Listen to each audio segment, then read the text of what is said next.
De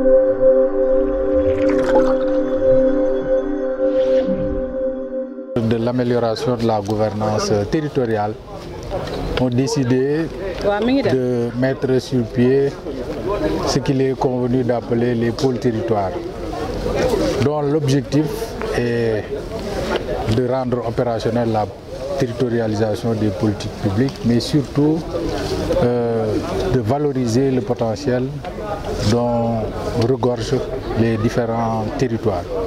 Et à ce propos, il a été confié à l'Agence nationale de l'aménagement du territoire le travail d'élaboration des schémas directeurs d'aménagement et de développement des pôles territoires.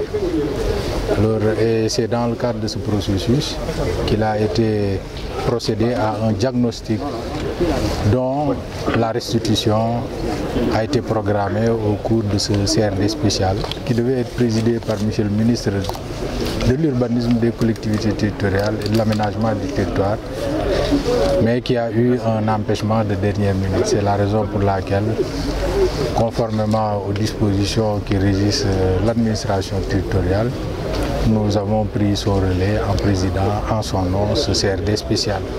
Alors, il s'agit au cours de ce CRD de restituer, comme je l'ai dit tantôt, ces recommandations des acteurs territoriaux en vue de la validation de ce document qui doit refléter les préoccupations de la région de Ziguinchor, mais plus globalement du pôle territoire sud qui fait partie des 3 pôles identifiés pour l'expérimentation du modèle des pôles territoires dans le cadre de l'amélioration de la gouvernance territoriale. Nous l'avons dit et je pense que c'est un constat qui est unanime. Malgré ces nombreuses potentialités, du point de vue économique, la région de Ziguinchor et de façon générale le pôle sud reste encore derrière d'autres pôles. Et c'est la raison pour laquelle cet exercice nous donne l'opportunité d'identifier ensemble les contraintes, les enjeux, les défis, les vulnérabilités. Et parlant de ces vulnérabilités, nous avons pu relever notamment la possibilité de valoriser le potentiel agricole de la région.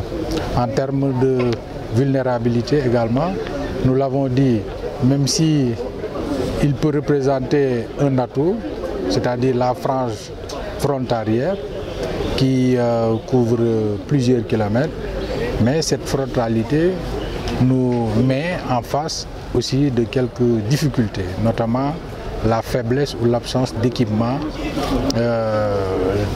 pour améliorer le vécu des populations. Et c'est la raison pour laquelle je pense que nous allons profiter de ce processus pour proposer des stratégies, mais surtout des projets et programmes pour davantage désenclaver les localités, mais surtout contribuer à réaliser des équipements sociaux de base, notamment dans les zones frontalières.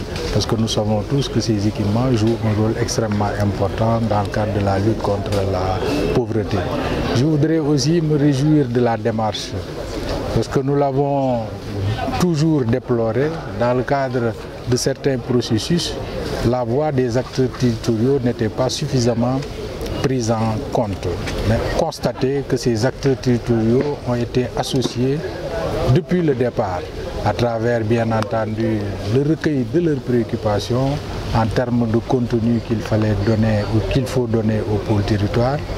Également recueillir leurs préoccupations en termes d'organes de gouvernance.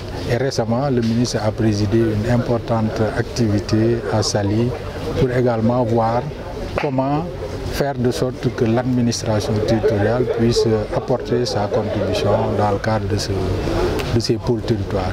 Et l'exercice qui nous réunit ce matin entre dans le cadre de ce processus, parce que pour asseoir un développement harmonieux et durable des territoires, il faut disposer de documents de planification et ce schéma qui fait ressortir les potentialités, les contraintes et les défis que nous pourrons décliner en termes de projets, programmes pour améliorer le bien-être des populations.